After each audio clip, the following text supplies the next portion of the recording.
now in its third year, and it is not a small feat to organize this. Uh, Delighted to be part of this festival, and a big thank you for the seva rendered by all the people in Indika Moksha. They do this service with so much love and care. To put something of this magnitude on is a big thing. Om Shruti Smriti Purananam Alayam Karunalayam Namami Bhagavatpadam Shankaram Lokashankaram Shankaram Shankaracharyam Keshavam Badaraginam Sutrabhashya Kritau Vande Bhagavantau Punah Punah Ishvaro Gururatmeti Murti Bheda Vibhagine व्योमवद्व्याप्तदेहाय दक्षिणामूर्तये नमः। ॐ सहनाववतु सहनौ भुनक्तु सह वीर्यङ्करवावहै तेजस्विनावधीतमस्तु मा विद्विषावहै। ॐ शान्ति शान्ति शान्तिः. Namaste to all. Welcome to the talk on the topic of Pramana. As it turns out, it is an extremely important topic in the pursuit of oneness, as we shall see. The word Pramana is made up of, is from the root verb ma. Ma means knowledge. Ma is knowledge. Prama, when you add the prefix pra, it becomes well ascertained knowledge. And then pramayaha karanam pramanam. So that which aids the knowledge to take place. An instrument of knowledge is called pramanam. This is how the word is derived. It's a very beautiful word. So it shows a basic thing about the quest for knowledge. And here I'm not talking anything big, Brahma Vidya, self-knowledge, any knowledge. You want to know something. And then how do you know it? You need a means of knowing. You want to see a flower. And then the appropriate means of seeing the flower is to open the eyes, and then the flower is there, ready to be an object of sight. You want to find out how this flower, what kind of fragrance the flower has. And then you use your olfactory nerves. You use your nose to find out, oh, this is the scent of jasmine. No, this is rose. No, this is lily. Like this. And similarly, you want to find out what particular raga, some song or some melody is in, some tune. And then that's why you need the ears to discern the notes. And then the touch of the petal, the flower petal, convinces one. What does it convince? That this is made by Ishvara. Because nowadays you can have lots of artificial flowers. You can have flowers made of velvet, silk, crepe paper, and they may even spray some scent on it to throw you off the scent. But what is so beautiful is that when you touch it, it clinches it. This is Ishvara made. The touch of the flower is the touch of Ishvara. So like this, we are blessed with these various means of knowledges. We are blessed with them. And this is how knowledge is gained? I, the subject, go about gaining the knowledge of all kinds of objects using the various means given to me. So these five sense organs that we just discussed. And of course, one thing we left out was the tongue, taste. And these five sense organs, the tongue is very complex because it doubles as jnanendriya, a sense organ, and a karmendriya, an organ of action, both of them. That's why we have to be very, very careful in, in how the tongue is deployed. It has double the responsibility. And so these five means of knowledge, they are they are all there. And then what, they are all for me. For who? The pramata. Pramata, pramatri means knower. For me, the knower. Knower of what? Anything. Anything that you need to know. And anything that you need to know will be there. And then this is for this, these means of knowledge are given to us. It's a very wonderful thing. Without these means of knowledge, we cannot come to know anything. In addition to these, what are called pratyaksha pramanani, the direct ways of knowing, these five sense organs, we have at our behest a few other ways of knowing which seem to be based on this pratyaksha, but then they are a little bit indirect. And what are they? There is inference, of course, anumana, inference. And inference is, you see something and then you infer something else. The roads are wet when you wake up in the morning. And what is the inference? It must have rained. There's no other way. You don't come to the conclusion somebody took a big hose pipe and wet all the roads. Nobody thinks like that. So it's very evident that you have you have not seen the rain. You were asleep when it rained, but you have concluded that it must have rained. Otherwise, it's not possible for all the roads to be wet in a uniform way like this. So this is called one-step inference, simple inference, because of which all our lives are, this is how they are, our lives are made like this all the time. Every life is because of so many kinds of inferences. Then after that, we have little more complex inference, multi-step, more than one-step inference.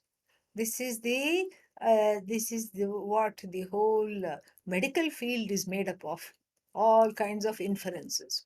If it works on a rat, definitely it will work on a human being. Many of the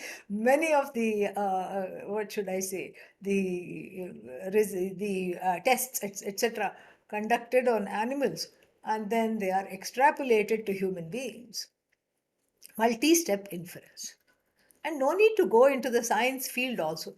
The parent does multi-step inference, especially if they have teenage children. Where were you?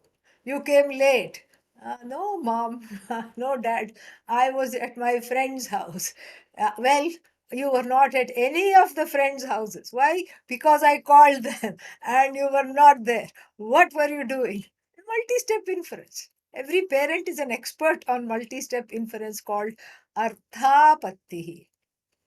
Anyatha upapattau, because it is not possible any other way. You were not at your friends, you were not in the study group, you were not there. Therefore, what? You must have been at the movies, or you must have gone to the mall, or whatever it is. This is what is called arthapatti. So we have covered so far three kinds of means of knowledge that we have for ourselves. Arthap, first is the direct, all five are one, okay? The first five are one. Mm, the first group of five sense organs, one. And then we have, what do we have? We have the one-step inference. We have multi-step inference. Then in addition, we have two more ways of knowing. And what are they? They have to do with, one of them is called Upama. This is not what you have for breakfast. This is not a breakfast item. This is Upama, which means not Upma. Upama means comparison. You take a known entity and then you compare it to an unknown entity, and then when you then find out what the unknown entity is like, you understand it is very similar to the known entity. So many examples in daily life we have. So we can say, for example, that the if somebody has never seen a zebra, you can say this: what is a zebra? It's like a donkey wearing white and black stripes. This is exactly what a zebra is. Donkey, known entity; zebra, unknown entity. So when you meet the zebra, when you see the zebra, you go to a sanctuary or something and you see the zebra, then then you say, aha, okay, it looks just like a donkey, but it has vibhuti stripes. It has black and white stripes. And so this is exactly how the upama functions. I got this idea because I read somewhere that in the Palestinian zoo they had they just either didn't have donkeys or could not get it on time before the zoo opened. So zebras, sorry. So they took a pair of donkeys and painted them black and white and put them on display. Unfortunately, it rained. All the stripes gone, and then everybody knew this is actually a donkey. So this is what is called upama. This also we operate every day. Oh, this is just like that. Oh, you must go here. Have you gone there? And yes, I've gone to place A. Place B is just like that, but much better. We talk about this, we use this all the time in the everyday life. We have this all the time, we use it. And then what? Then we have also one more, one more: cognition of absence. Cognition of absence. This is an important pramana. Cognition of absence, because supposing if I say, is there a pot in the palm of my hand? You will immediately say what? No, there is no pot in the palm of your hand. And why there isn't any pot in the palm of your hand? Because I don't see I see only the hand. I'm not seeing the pot. So therefore what? The pot must be elsewhere. The pot is elsewhere. The pot is not in the palm of the hand. Pot is somewhere else. And so therefore, this is exactly what is called Anupallavdhi. Anupallavdhi means the absence of an object in a particular place at a particular time. The absence of an object. So we have to, it is not a absolute total absence. Shunyata. Anupalabdhi is not shunyata at all. It is not total absence. It is absence of a particular object at a particular time in a particular place. There is no water in the water tank. When? Right now. That is one more example of Anupalabdhi. There is no rice in the pan. When? Right now. And so this is exactly how Anupalabdhi operates. It must not be thought that this is somehow giving you total absence. Total absence is not there. If you say the truth of the world is zero, and then who is the one saying that? Me the great. If you say that, then who are you? Are you existing or not? You can't say, let me wait till I pinch myself and then I will tell you if I'm existing. You don't need proof. You immediately say, yes, I am here, I am existing. So that shows something very, very important. So the existent person cannot be denied. A conscious being, you, cannot be denied in calling the whole world zero, shunya.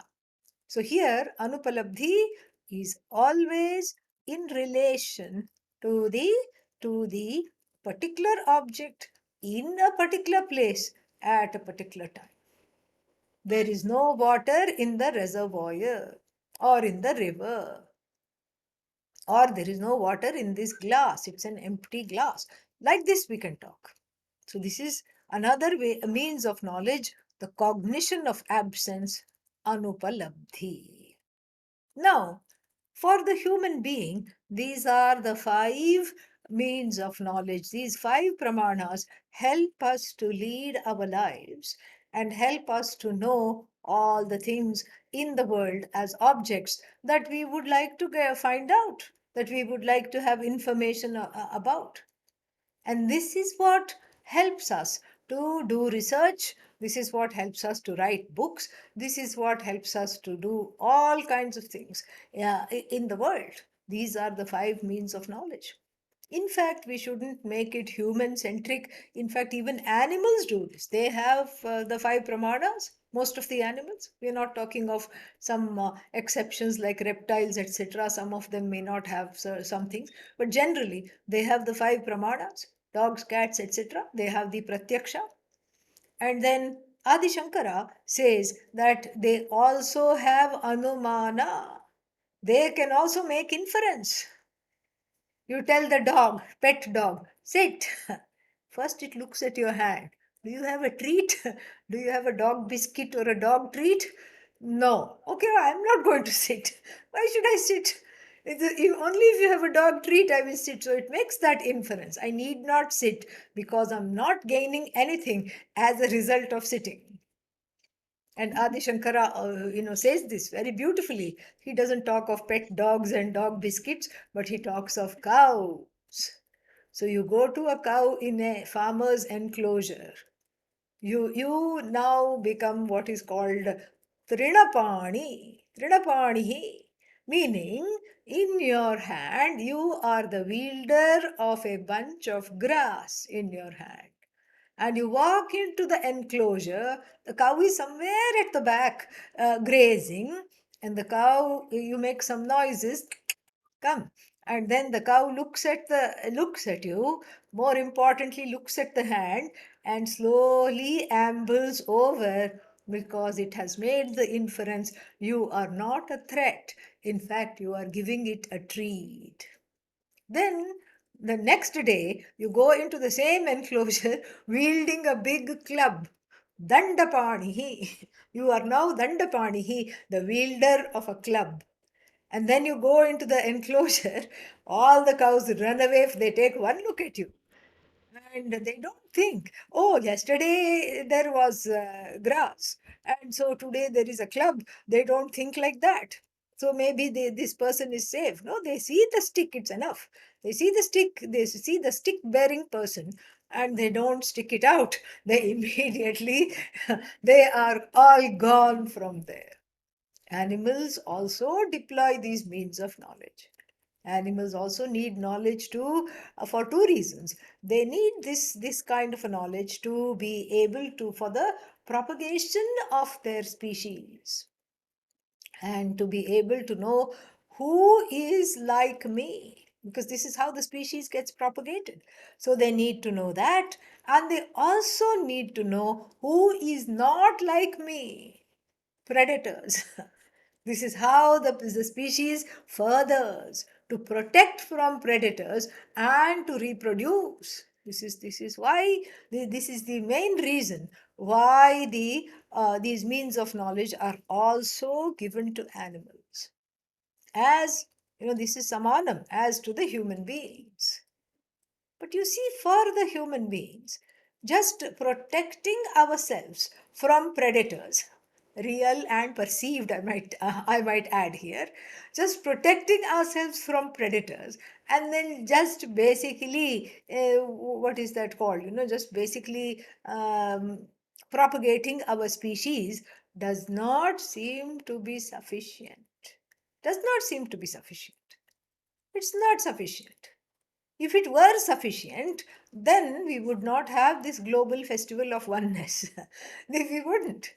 And we would not have any other pursuits which have to do with our some kind of an inner cry and inner yearning for this oneness, and inner yearning to know the truth of the I. That yearning is not there for animals, because, as I said, they are more or less programmed to protect themselves, programmed for survival, programmed to reproduce. And so even though we share the same bunch or a batch of means of knowledge with the animals, it is a different thing altogether. Very, very different issue altogether. So this is where the thing comes. With in the case of the animal, if it is allowed to live, a cow, let us say, if it is allowed to live, and if it does not end up between two slices of buns, as a hamburger, it is happy. It is happy. It is not wanting to go to America. It is not wanting to make a better life for its calves, and the calves of the calves, and the calves of the calves of the calves of the calves of the calves. For 7 generations, it is not wanting to keep anything. It does not hoard grass. This is for my baby when it grows up, and then this is for my baby's baby. No, lives in the moment. And even though it has Atma Ajnanam, all animals have Atma Ajnanam. Human beings also have Atma Ajnanam. Atma Ajnanam means, what does it mean? Ignorance of the I. Ignorance of the I as what? Ignorance of the I as connected to, or in fact as the source of the universe. That is called self-ignorance. This is also samanam. Animals have it, and then what? The human beings also have it. But the self-ignorance does not become a cause of consternation and despair. And in other words, self-ignorance for the animal does not create discontent, samsara, what we call samsara. Why? Because they seem to be happy with their lot. As long as I said they are not abused, killed, etc., they're allowed to lead their lives, and they're allowed to, there is in Gujarat we have retirement home for the for the cows, which is very, very nice, wonderful. So as long as they're allowed to lead their lives, they're not discontented. In fact, they are happier than all of us put together. They seem to be fine. They are much more forgiving, much more accommodating, and they know how to lead their lives without always complaining all the time. They know how to raise their babies without saying, "Oh, I don't know, so complex," and what to do. They don't worry about it. And so, but for the human being, the self ignorance manifests in two ways. One way is, I don't know myself. This is samanam, even the animal doesn't know itself. But the second way is more important here, which the animal doesn't have. Therefore, I come to conclusions about myself that are incorrect. And this is what the animal doesn't have. The animal doesn't say, the dog doesn't say, there is a spelling mistake in my name. In fact, it should be G-O-D. It is now D-O-G. What a terrible karma I have. It doesn't say that. And a mongrel, a street dog, does not say, I don't come from a pedigree. I have neither degree nor pedigree. It doesn't say that. It is happy being what it is. It is exactly okay, however it is. However it is okay. It is not worried about itself. And this is because the human being is not programmed. Bhagavati, the mother of the universe, has given the human being the total freedom. Total freedom. Freedom to be, freedom to think, freedom, complete uninhibited awareness, freedom to know, freedom to act, freedom to come to conclusions about who? About oneself and about the Jagat, and also about Ishvara, the cause of the Jagat. Very, very interesting. So there is this total freedom. And this total freedom is both a blessing and a challenge. I won't call it a curse. It's a challenge to be overcome. Why is it a blessing? Obviously. Ichha Shakti in full measure. Jnana Shakti, Kriya Shakti. The power to desire, the power to act, the power to know, all this uninhibited. And then, but at the same time, it's a challenge because it leads one to judge oneself and thereby develop calluses of self-judgment, self-critique, self-loath, pain, sorrow, which is why we need things like the Global Festival of Oneness, so that we can immerse in it for a whole month and then, get rid of this ignorance. At least make the beginning, make the strides to get rid of this ignorance. This is exactly why it is needed. This is exactly how the ignorance has to be dispelled. So this, the second part two of Atma Ajnana, self-ignorance, is the one that causes all kinds of problems. Every single problem is from this alone. Why? Because I am so free that I'm free enough to judge myself. And since I don't know myself, part one, I make judgments based on these five means of knowledge that are at my behest. I look at myself and find myself wanting. Nobody likes their weight. Nobody likes their height. That's why the high heel shoe market will never go out of fashion. Never. Because everybody is wanting in terms of height, wanting, in terms of weight, too much or too little. And then wanting in terms of skin color, wanting in terms of hair color, wanting it in terms of the kind of hair. People who have curly hair want to go and make it straight. The beauticians, therefore, are always occupied. People who are blessed with straight hair want to make it curly. And this is exactly how it is. A mad world. Absolutely mad world. If you have one degree, it's not enough. Then you have to do postgraduate. Then after postgraduate, then something else. Then, you have half the life is gone in study. And by the time you finish the postdoc, then what, it is it is time to retire. One is already in the 50s. This is how the life is. No satisfaction, nothing.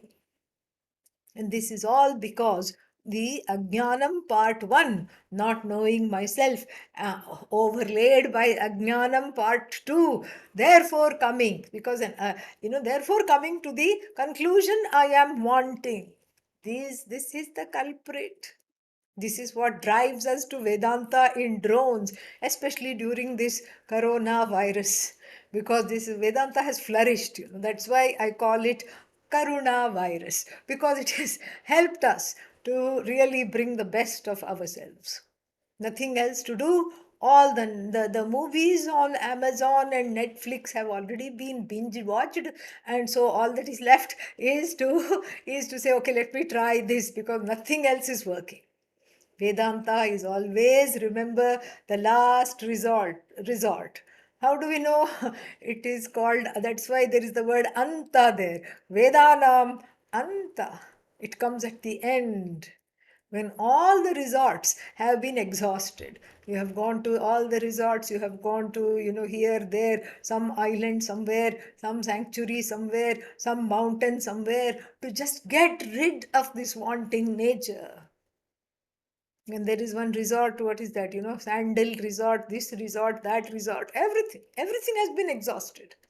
And then finally, all right, all right, all right, I have to just open my computer and plonk myself in front of it. Let us give this a try. This is how one falls into the lap of Vedanta. One falls into the lap of Adi Shankara. This is actually, it is a very celebrated moment. Before we go further, we have to say something about these wrong conclusions about the self. A short but a very crucial, very important note. Now, if you ask the question, why is there a mistake? Why do I make a mistake centered on the self? Why on earth do I make a mistake centered on the self?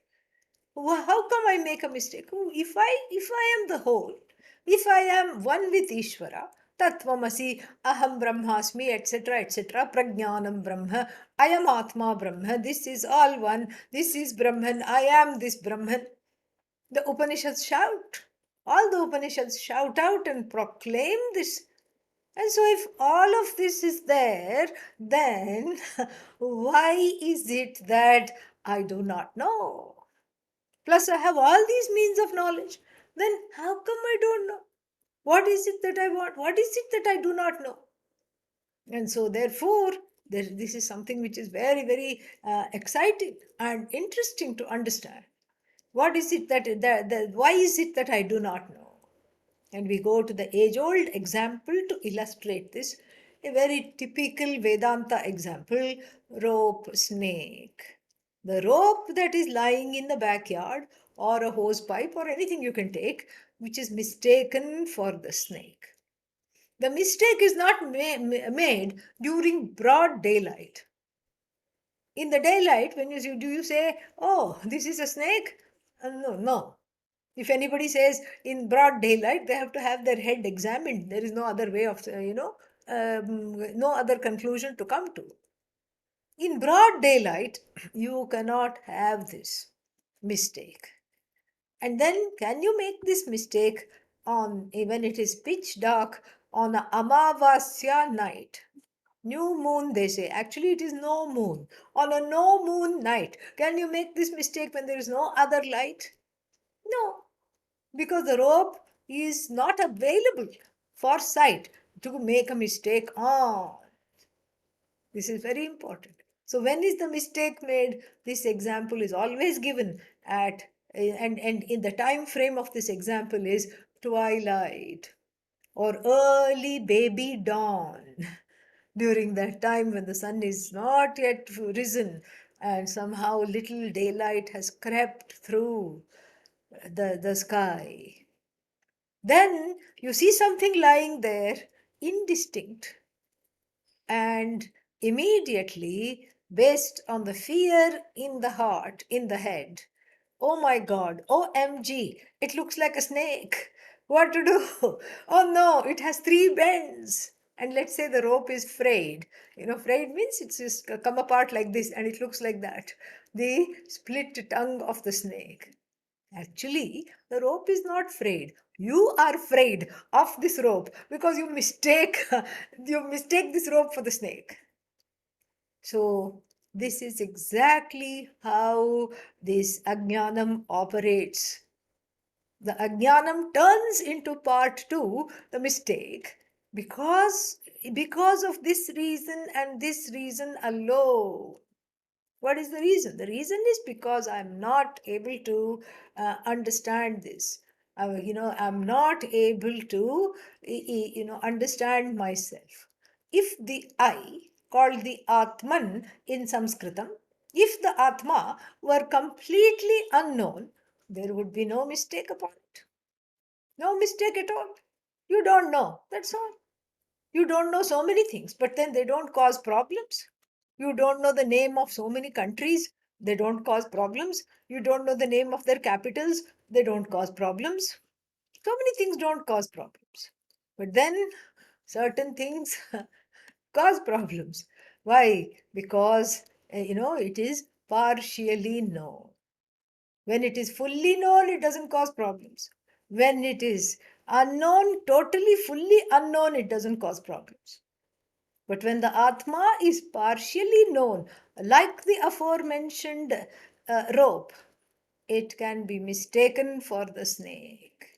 In the same way, the I is neither unknown nor fully known. I cannot say, I don't know myself. I cannot say that because all we have to do is ask a question. Are you here?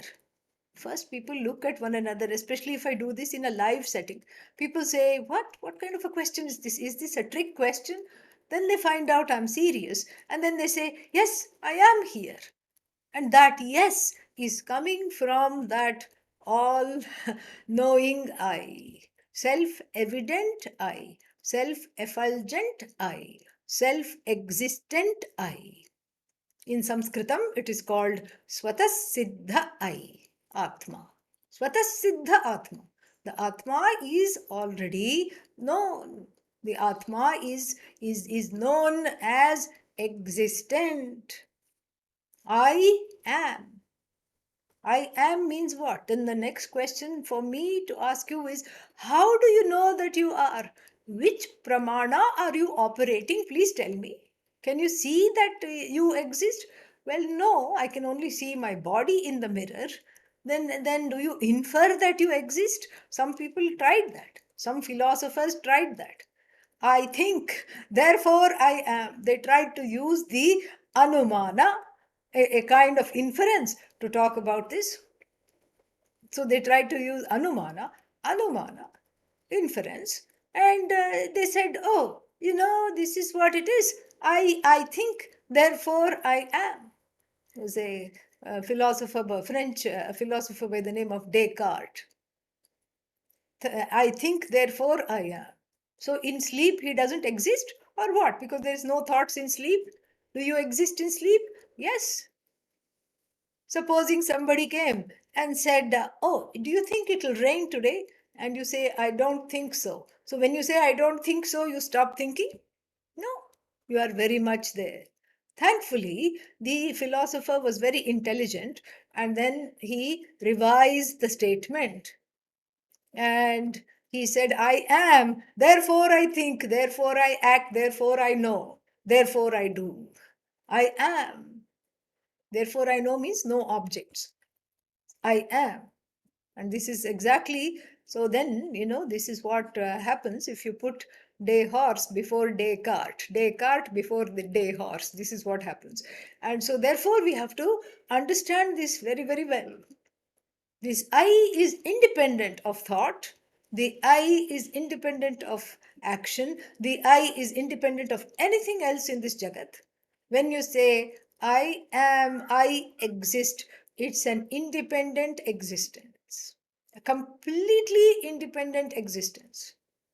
Not dependent on anything at all.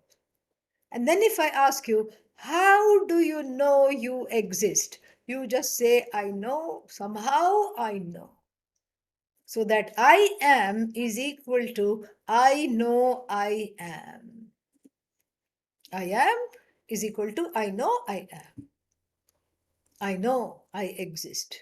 And how do you know? Without the help of a pramana. No pramana comes into the picture to establish the existence of the Atma. You don't need, you cannot see it. It is not the body. It is the truth of this body, mind, sense complex. It is not the mind. It is the content, the truth of the mind. It is not the senses. It is that because of which the senses operate. It is that because of which the mind operates. It is that because of which even ignorance comes to light. It is all light, it is all knowledge, and it is ever free and ever present all the time. This is what is Sat Chit Ananda. That is how the Atma, the I, is defined, described in the Upanishads, in all the works of Vedanta that come and they talk about the message of the Upanishads. In all of them, this is exactly what is described, what is talked about. Amazing, you know.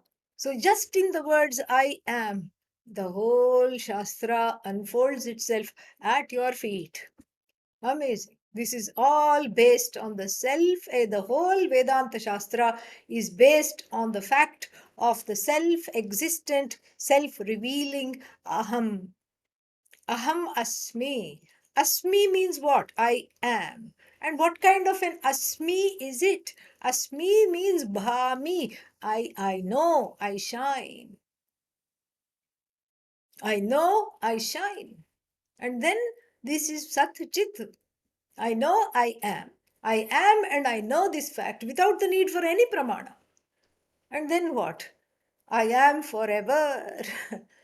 But this is a little bit of a, don't you think this is a little bit of a stretch? I know I am, I can understand. And then I know I can understand, I am, I can understand, but forever? It's very easy. Now. The word now tells it all. Whenever you utter the word, I know I am, it is always now. That's why it's the present tense. It is always now. But yesterday also I said I am, but that was now. But tomorrow I may say I am. That will again be now. But what if I say I am now, I am now, I am now, I am, I now am now, I am now, I am now. For the next 3 days, it will still be now, now, now, now, now. So are we talking of a series of nows? Yes. A series of now is forever. Now is forever. Are you unhappy now? Let me think. Well, that moment has gone. Are you unhappy now? No. Are you unhappy now? No. Are you unhappy now? No. But I want to be a, what is it called? Devil's advocate. Yes, I am unhappy now. If somebody were to say that, I would say, you know what? That was, that moment has gone when you said yes. Now are you unhappy? You can never say yes. Ahamasmi sada bhami kadachinnahamapriyah brahmaivahamiti siddham atas siddham satchidananda lakshanam.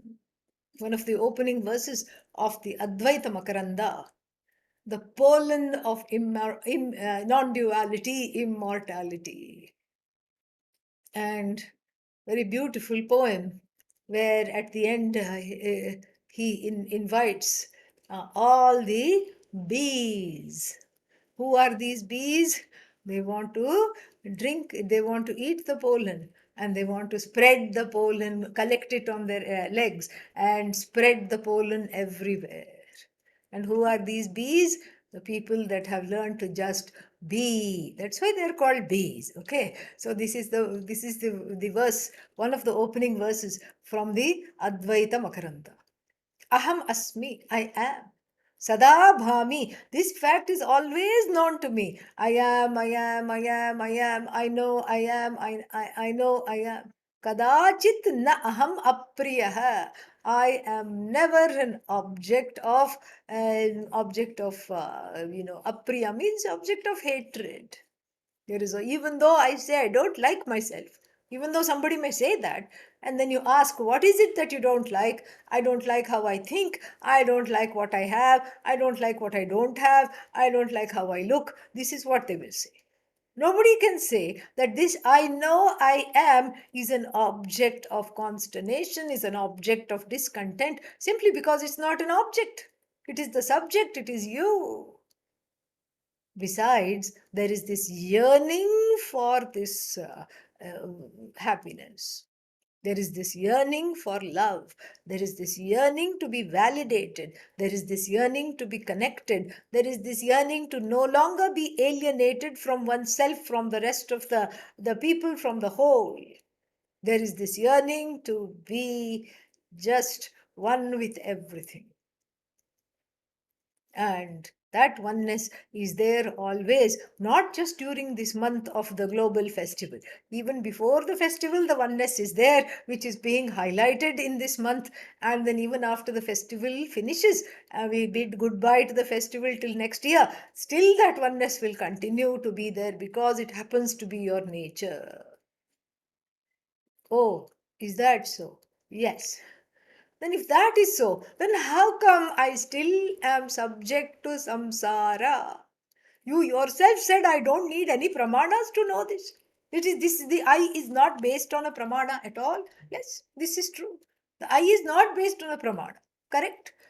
So Sat, my existence, is not based on being discovered by a pair of eyes or some inference. Correct?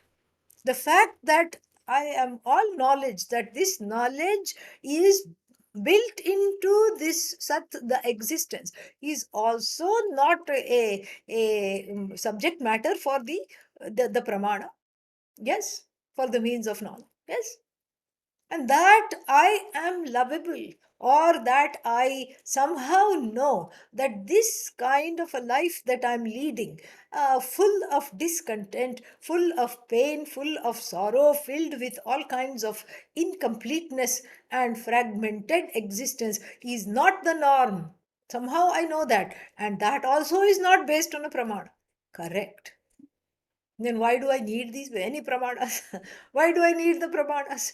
This is now you are coming into the proper line of thinking in understanding that for to get rid of this ignorance, none of the pramanas that we spent time talking about earlier in the discussion is of any use to know the nature of the I. The nature of the I eludes because of the problem of misidentification. The adhishthana, the source, is not known. I am the cause of this universe. That awareness, that consciousness which I call myself, that ability to witness everything, that which obtains as the witness, but even after there is nothing to witness, it still is aware of itself. And that awareness is indeed the raw material, so to speak, as though of this entire universe. Not only I am Satchidananda, every rock is Satchidananda, every plant is Satchidananda, every mountain is Satchidananda, every river is Satchidananda, the sky is Satchidananda, Vayu, Agni, Apaha, Prithvi, everything. All the five elements are Satchidananda. Every bhutas are Satchidananda. Bhautikas, things that have come from the bhutas, elements and elementals, all of them Satchidananda, Satchidananda, Satchidananda, Satchidananda, Satchidananda. Therefore, oneness. This is not pramana prapta. From the five pramanas, you cannot get this. Why? Because sight is of no use to correct this mistake that I am wanting, I am small, I am alienated, I am not famous. I have, no matter how much I accomplish, somebody else there is one upmanship. I can never stand up. I am not accepted. I am wanting in terms of height, weight, bank balance, definitely. And I'm wanting in all these ways. There is no way of correcting this mistake because it is really a mistake to be corrected. It is not this, all this that we say has an empirical, apparent reality, but it is not that which is you. Not at all that which is you. So, therefore, there is a mistake made on the self. Centered on the I, there are so many mistakes because the I is mistaken for the object and the I is not understood as the subject. Therefore, there is this mistake. And then one mistake piles on another mistake. I am finite. I am subject to death. First mistake. On top of this mistake, therefore I am incomplete. Therefore, in this life, I have to accomplish all these things. Make lots of lists. including bucket list. Bucket list means before you kick the bucket, all the things you you want to do, you write in a list. And I tell you, no Hindu should make bucket list, really, because we have a very easy understanding. There is karma, and next life is there, and then life after that is there. There are many lives to fulfill the desires. So then one is at once confronted with two kinds of eyes, two kinds of aham. The one aham, there is a split there. So forget about the duality outside. There seems to be, quote unquote, a duality within, an inner duality. And what is this inner duality? One I seems to be contented, happy, accommodative, and appreciative, and it seems to be just fine. Oh, I don't know what kind of eye you are talking about. That's not my eye. Yes, it is your eye too. When? When you are asleep. You are happy, you are contented, you are free. You have no complaints, no credit card debt, no worries about no worries about the dissatisfying job, no worries about not having job satisfaction, no worry about house, no worry about spouse, nothing. In fact, in sleep you have moksha. Well, truly, you have moksha. Even if you want to argue that other people, when you sleep, have moksha from you because they don't have to deal with you. That's for sure. Okay. Yeah. So, this is what it is. In sleep, you are free. This is one eye that you confront. And then when you're in a good mood, whatever that means, good mood means when your desires are more or less fulfilled for 5 minutes, you are totally free. When the desires are finished, you have, you are free, because right now you don't have any kind of, there's no pressure. There's nothing. You are okay. I'm fine. I'm okay. And you can be very charitable.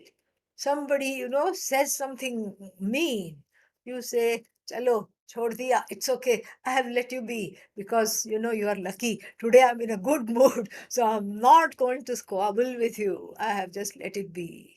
You can afford to be accommodative and appreciative. In fact, it is that I that you love. This is one I that one encounters. And the other I preponderates in the waking state, maybe to a lesser extent in the dream state also, if you have nightmares, etc. And what is this I? Demanding, discontented. Why me? What's wrong with me? Nobody loves me. Nobody appreciates me. This is like a raga. Yes, a new raga. And what is that called? Jiva. This is the raga's name itself is Jiva. Jiva means alienated, ignorant individual. One that has ascribed for oneself an individuality because of this sense of alienation which has been taken to be real. So these two eyes battle for supremacy. I really want to be the non-demanding, appreciative, compassionate, contented, and non-judgmental being. That's what everybody wants. No matter you ask anywhere, anybody, anyhow, that is exactly what they will want. I want to be that. But then I find myself getting angry. I'm not tranquil. No shanti. I find myself getting upset. I find myself getting distressed. I find myself getting subject to shoka. And, shoka means sorrow. And why there is sorrow? Because life is full of shock. Shoka leads to shoka. And then I have sorrow, I have pain, I have fear. Shoka, bhaya. Now tell me, how are you going to correct this? Which means of knowledge will you use? No, I just have to see things clearly. I think I'll use my eyes. Atma is not an object of sight. It is not an object at all. So sight, it doesn't make a sound. No sound. Atma doesn't make a sound. Some people say, oh, the sound comes when you're meditating. That is the sound. That is not the sound made by Atma. That is just gastric juices settling themselves. after your morning tea or whatever you have. Kuru kuru kuru, gudu gudu gudu. Those are not Atma sounds. Okay, Atma doesn't make a sound. Sound navidyate yasya, that is Atma. No sound. And then it doesn't have, it is not an object of olfactory nerves. You cannot pick up some smell of Atma. Yeah, Atma doesn't taste like something. Yeah, Atma is not any of these things. So the pratyaksha, big wrong, big cross. Pratyaksha has been cut off to you for trying to correct the mistake based on the I, centered on the I. Oh, doesn't matter. Pratyaksha only is cut off. No, I have inference number one. Inference number one, we already saw what poor Descartes did. Descartes was not able to, not able to sustain his first hypothesis. I think, therefore I am. So inference does not work because Atma is the nature. We are talking about the nature of the inferer. That is what we are talking about. Then what else is there? Then the second type of inference also gone. We may as well, same logic applies. Then what? Then Upama, Atma dot dot dot is like, what is it like? It is not like anything. It is unlike everything else that you know. It is not like anything. And there's only one of its kind. If you want to compare, you need minimum two things. You can't just have one thing and then base a comparison on that one thing, because anything you compare with that one thing, it will be unlike that. Like space. What is space like? Tell me. There's only one space, right? Yeah. So what can you compare space to? You can't compare space to anything. Space is space. Atma is Atma.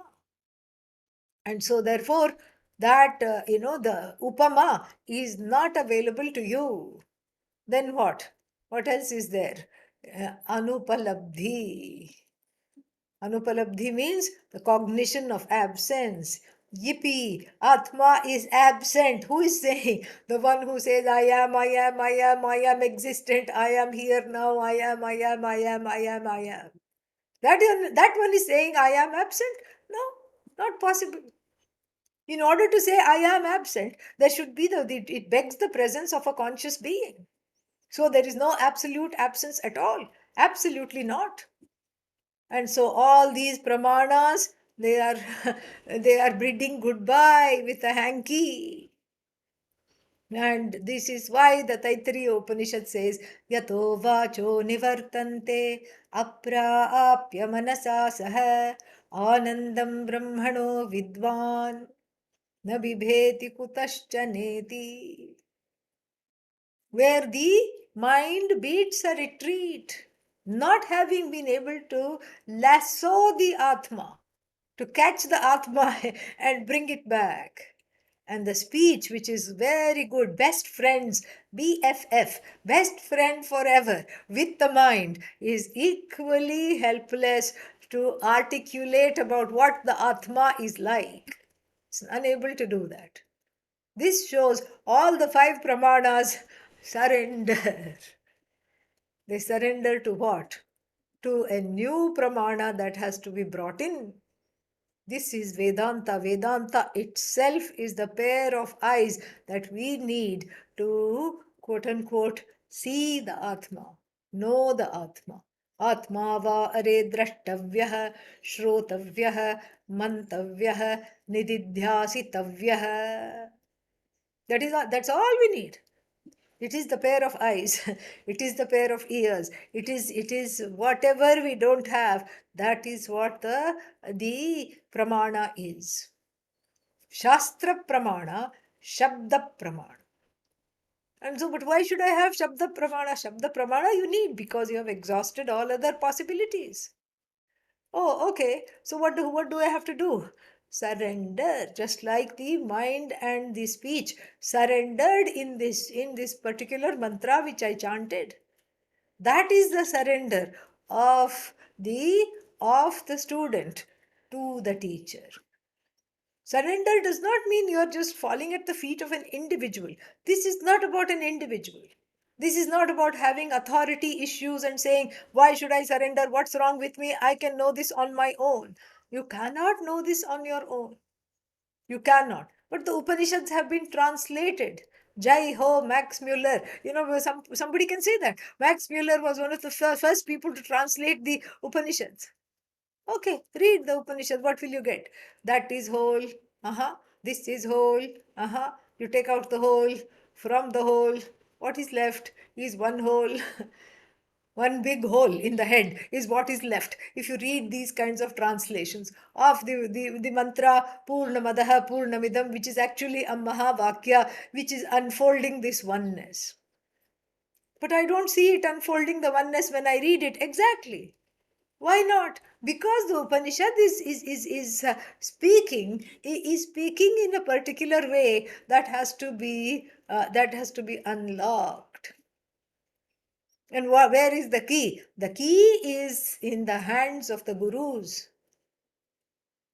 The key is in the hands of the gurus, starting with Lord Dakshinamurti Shiva. He gave the key to Sanaka, Sanandana, Sanat Kumara, Sanat Sujata, four of his students.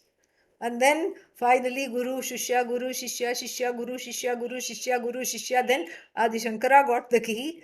And then what did he do to the key? He did wonderful things to that key. He polished the key and he made it easy to operate. He polished the key, made it shiny so that we are all attracted to it. And then he has been giving the key from generation to generation to generation of gurus who were shishyas, who then became gurus, who then hand the key to the shishyas. This is what is the Upanishad. This is not something to be read. This is something to be understood from a place of surrender. And the surrender is needed, just as I said at the beginning of this talk, because all other options have been fully exhausted, completely exhausted. What are you going to do? How are you going to do? Not only options are exhausted, you are exhausted. So, and plus, to make matters more complicated, there in the so-called spiritual world is a whole confusing set of diktats. Catch the nose, catch the toes, and breathe. Breathe out, breathe in the moksha, breathe out samsara. If that was so easy, why would you be here? For that matter, why would I be here? We are here because we are trying to grapple at this problem. We are grappling at this problem, catching the problem from the source. And the problem here is precisely this, that I lack self knowledge because I lack the appropriate means to understand to correct the mistake of who I am. Because it is the mistaken I that is the cause of fear and sorrow, shoka, bhaya, not the known I. The known I is never a cause of sorrow. And even the unknown I cannot be a cause of sorrow. We saw this earlier. And so this partially known I, like the the lunar eclipse coming next week. So partial. So the mind is partially eclipsed. Rahugrastha divakarendu sadrusho maya samachhadanat sanmatra karanopasamharanato yo bhutsu shuktaf puman प्रागस्वाप्समिति प्रबोधसमये यः प्रत्यभिज्ञायते तस्मै श्रीगुरुमूर्तये नम इदं श्रीदक्षिणामूर्तये. So this Atma Ajnanam has eclipsed as though the knowledge of the I, just like the sun or the moon caught by Rahu or Ketu, the shadow planets. And for that, we need a dispeller of this shadow, which is the Shastra. The Shastra and the Guru are identical because the Shastra, in revealing the nature of the I as Satchidanandam Brahma, as Brahman, as Ishvara, as the cause of the universe, dispels the sorrow. And so the Pramana is inbuilt into the Shastra, but needs a key. It needs a key. If you buy the books of the Upanishad, it's like buying a big suitcase and taking it home, but without the combination to open it. You neither have the key nor the combination lock. You're struggling to open it. That is how it is. That is why the teacher is needed here. The surrender is not to an individual. The surrender is to have to that exhaustion. Oh my God, I am so tired of trying to find answers. I'm so tired of going all over the place, catching the nose, catching the toes, doing this, doing that, all these things. This is why I need help. And very important. One needs help. And strangely enough, one is able to ask for help in all other areas. That's why everybody is called a guru these days. Of course, dance gurus insist on being called guru. And then music gurus. And then forget that. Then there is cooking guru and stock market guru, life guru, and we don't have any problem connecting to all these people. But when it comes to something which is so intimate, so personal, and makes such a big difference, the differences between light and darkness, the differences between happiness and sorrow, still we want to say, I want DIY Vedanta, do it yourself Vedanta. What kind of a madness is this? What kind of an ahankara is this? This is why the ahankara has to submit, has to surrender, has to raise its hands in despair and say, I give up. It's actually not a bad thing to give up here. Allowing oneself to give up is the first step into this Atma Jnanam. I give up trying to figure it out. I need help. And this is what the pramana is. In fact, the very definition of pramana means it should fulfill three things. First, it should be anadhikata. Anadhikata means not available for any other means of knowledge. It is true of every pramana.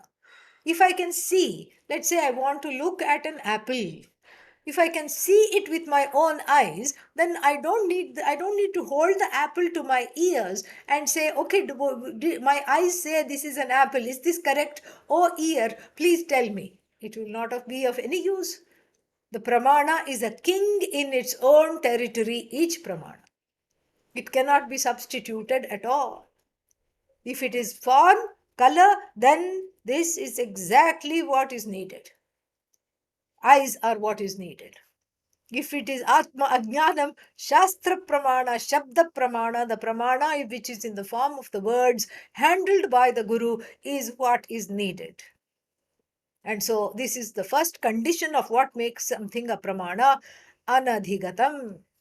And then Arthabodhakam. Arthabodhakam means it should make sense. It should make sense. When you see something, it should register. It should be understandable. That is a very, very important second condition. Third one, it should be phalavat. Phalavat means it should be of use to me. Supposing somebody says, crows in heaven are white. Big deal. How is that going to help me here? No use at all. Like that, you have so many pieces of knowledge which are of no use at all. In Mars, the earth is of this particular kind. No use.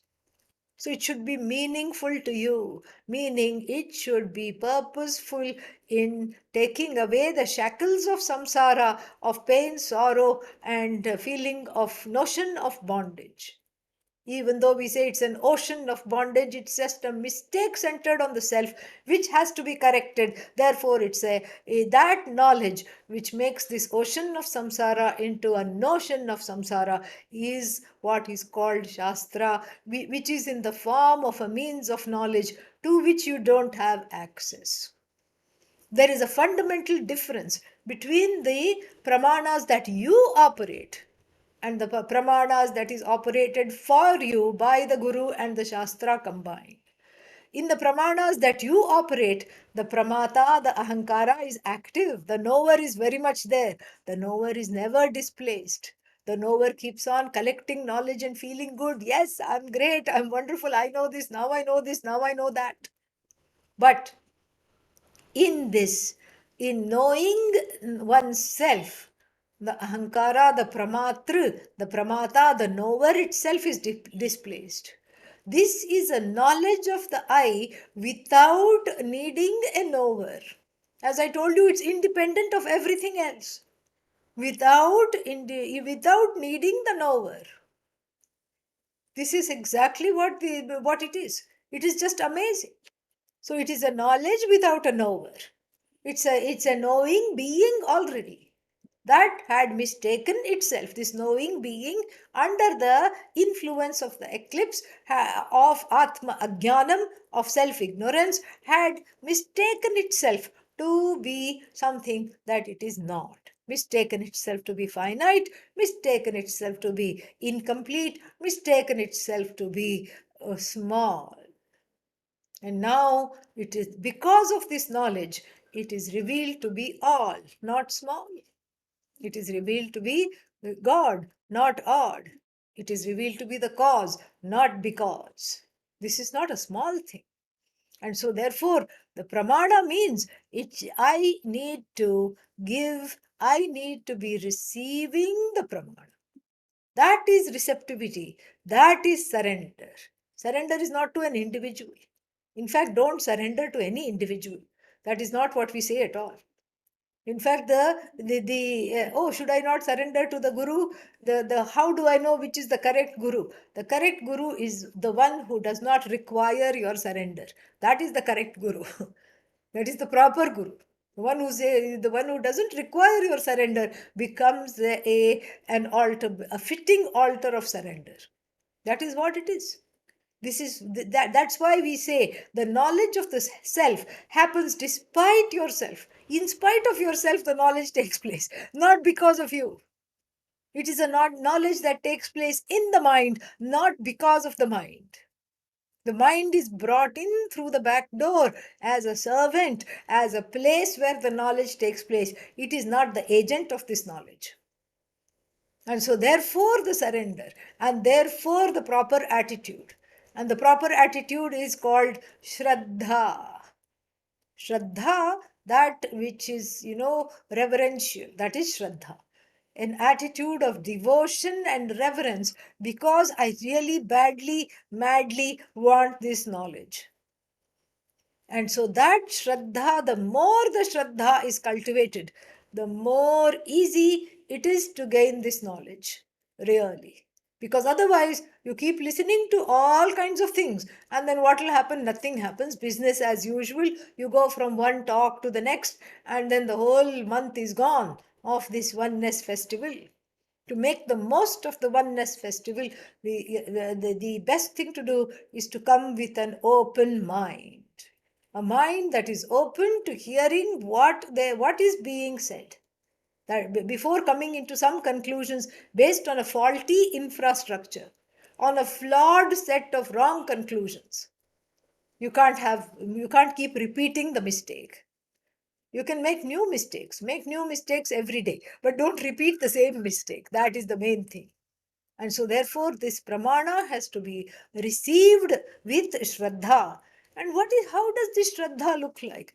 The Shraddha looks like the same, situation where the person is on the operating table. The person is about to be wheeled into the operation and is met by the friendly anesthesiologist. And then the anesthesiologist says, I am your anesthesiologist. I just need you to sign here on the dotted line. Oh no, what is it saying? You hadn't figured this. You hadn't figured this into the equation. You had met the surgeon. You had known and toured the hospital and the facilities, but you had never met this anesthesiologist. What is your weight? No one will lie at this point, okay? Just before undergoing anesthesia, because anesthesia is given according to the weight. And so, therefore, you are there, you are in a helpless situation. You have nothing but to do but to surrender. And you sign on the dotted line. Generally, people come back, but maybe if you don't come back, you are not holding us. Nobody is going to hold us responsible. And then what? The surgeon is happy you have gone under. Why? Because the surgeon doesn't want your input during the operation.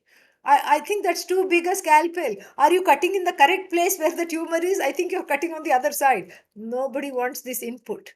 The surgeon wants to do her job, his job, without your input, because this has to be removed. There is something offending. So the tumor of Atma Ajnanam has to be removed without your input.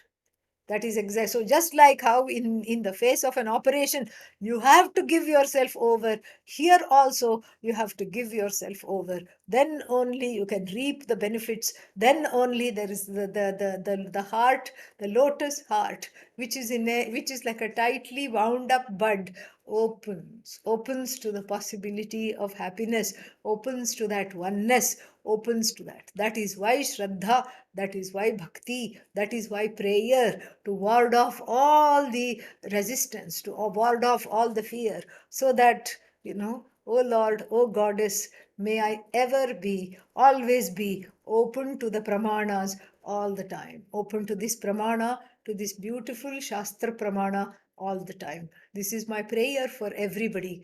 And thank you again for inviting me. I will say the closing prayer and we'll have some time for some discussion questions. Om Purnamadah Purnamidam Purnat Purnamudachyate Purnasya Purnamadaya Purnamevavashishyate. Om Shanti Shanti Shanti. Harihi Om Shri Gurubhyo Namaha. Harihi Om. Thank you, Swamiji, for that wonderful, wonderful unfolding of the knowledge. Thank you so much. So you started with explaining the term pramana, and then you also touched upon the 5 types of pramana and the importance of Shabda pramana in the end. And you also mentioned that most of our problems is because of self-ignorant, and how we can gain the knowledge of self through a competent guru, and who can be the key for your knowledge. And you also mentioned that in spite of ourselves, we can gain the knowledge if we have a competent guru. Thank you for that, Swamiji. There are a couple of questions here. Yes. One is the first one was, do plants have a soul? Yes, I think that's a interesting, very good question. I think I already answered it. So yes, Yeah. even rock has soul. It's not able to say that I have a soul because of Sukshma Sharira. Soul here means Atma. Everything is Atma. Some things have Sukshma Shariram, they are able to express. Plants are also able to express. They're able to express. They are able to, that's why they say sing to the plants, they will grow quicker. Why? Because they are able to sense you watering them. They are able to, they are alive very much. And even if things that are not alive, they also are Atma. That is definitely there. What would happen to the Atma which did not have Atma Jnanam? Yes, That's that's also a very nice question. Well, if there is a desire for Vedanta and the study and the understanding wasn't complete, one is assured of a human birth, because only in the human birth one can gain this knowledge and do this. But then, if it is if the desire for Vedanta is not there at all, then any strong desire that shows itself, especially towards the end stage of the life, that will demand a particular kind of an appropriate body to fulfill the desires. So that lays bare open, it's an open field. Anything, one can become anything. Just because you are a human being in this life, we need not bank that we will become human beings in the next life also. It is not automatic. It is not a Darwinian evolution. It's a karmic evolution. That is how it is. Yeah. I have a question of my own. Yes, go ahead. I wanted to ask that what is the kind of guru a student should approach for this knowledge? Could you please throw Yes. some light on it? Yes. So, one thing I already touched upon in the talk, a guru who doesn't need surrender. That is the correct guru, because as the Shastras describe, Shastras also give two qualifications for the guru. One is the one who has got the key. The key is important here. The guru is not a personality. The guru is Purusha. That Purusha which you are trying to understand as yourself. The guru becomes the stand in for that Purusha, that Atma that you want to know. So you see, in the guru, you see the embodiment of this knowledge, and then you are able to understand. So the first one is Shrotriya. Shrotriya means the one who got the key to unlock the Upanishads from his guru, from her guru, from his guru, etc., etc. That is Shrotriya. So Shrotriyatvam is very, very important. And then the other one is called, the other qualification for the guru is Brahmanishtha.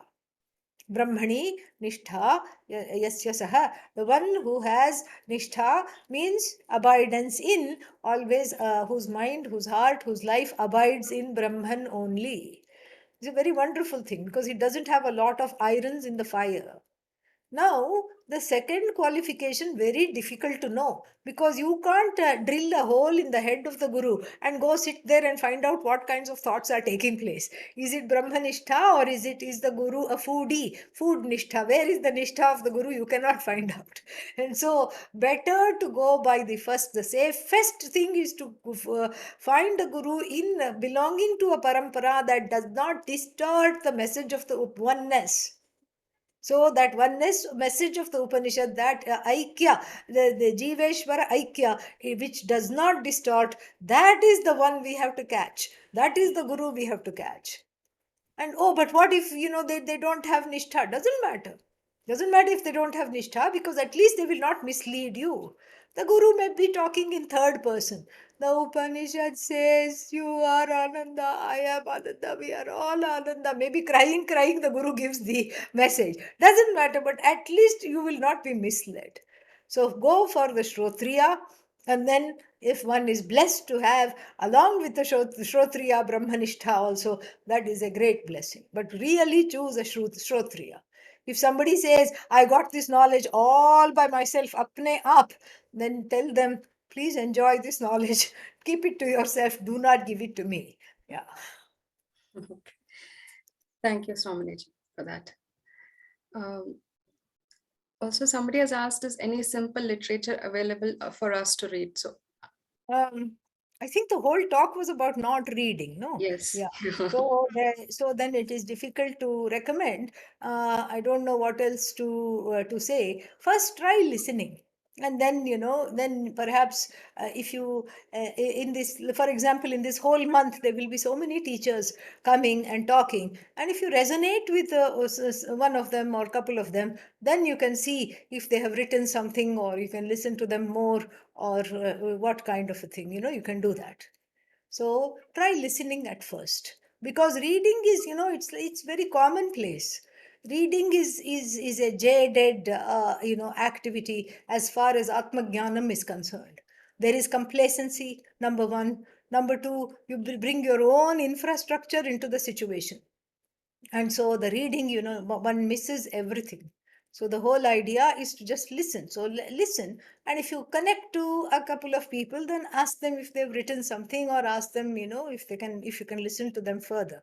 That would be a very good way to go about it. We also have one more. I think it is added to what I was asking. What is the correct way to approach a guru? How to surrender? Yeah, the Upanishad says, tad vijnanartham sa gurumeva abhigachet samitpanihi shrotriyam brahmanishtam. So, first it says, go ahead and look at everything, enjoy everything. Enjoy within quotes, because really, if things were that enjoyable, nobody would seek this knowledge. Okay. So, first go and explore yourself and, explore all kinds of things, do everything, and then just then exhaust all the fields of experiences. Parikshya lokan. So, pariksha means having examined all the fields of experiences, and then what? This, as I said, this is the last resort, and then that's why one is prepared, because this is the last resort. Pariksha lokan karma chitan. Understand that all these fields of experiences, these lokas, are karma and karma phala. You find yourself in a wonderful holiday resort, good karma. Oh, the water doesn't work and the room is full of rats, bad karma. This is what it is. This is exactly how the whole thing is. And so therefore, it is all action, reaction, action, result of action. Then understand that self knowledge is not got by action. Nasti akritaha kritena. Kritena karmana akritam brahma nasti. This Brahman as yourself, the fact that you are Ishvara, you are non-separate from the whole, non-separate from the Jagat, non-separate from Ishvara, is not something that is a product of, the action. It's not a product. It simply is. It is something to be known as which is already you. It's something to be known. This is what it is. And so therefore what? So then, tasmat tad vijnanartham. Now that you know it is to be known, gurumeva abhigachet. Take recourse to a teacher. And how samit panihi. Samit means, like all these little sticks which are fallen on the ground, twigs. So make a bundle of twigs and take it to the guru. If the guru is a grihastha, if the guru is married and has a family, then for that this is applicable, because they have to do agnihotra every day. So you present the sticks for the yajna, but then that is just a upalakshana, that is just a metaphor to be ready for service. In fact, the desire to listen and and service are one and the same in most vernacular languages. Shushrusha. Shushrusha means seva, actually in most vernacular Indian languages, but Shushrusha means shrotum ichha, the desire to not miss anything.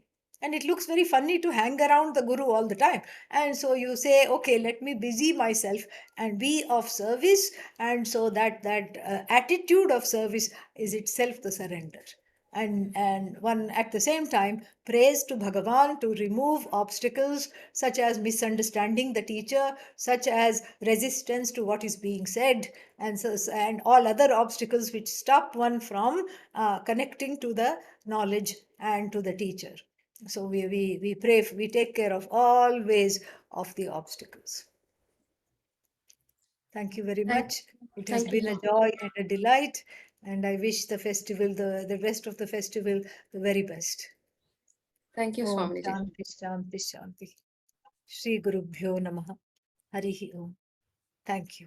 Thank you. So after this wonderful talk by Swamiji, we will also have another talk in the evening today at 7 p.m. to 8 p.m. The talk is by Swami Tyaganandaji.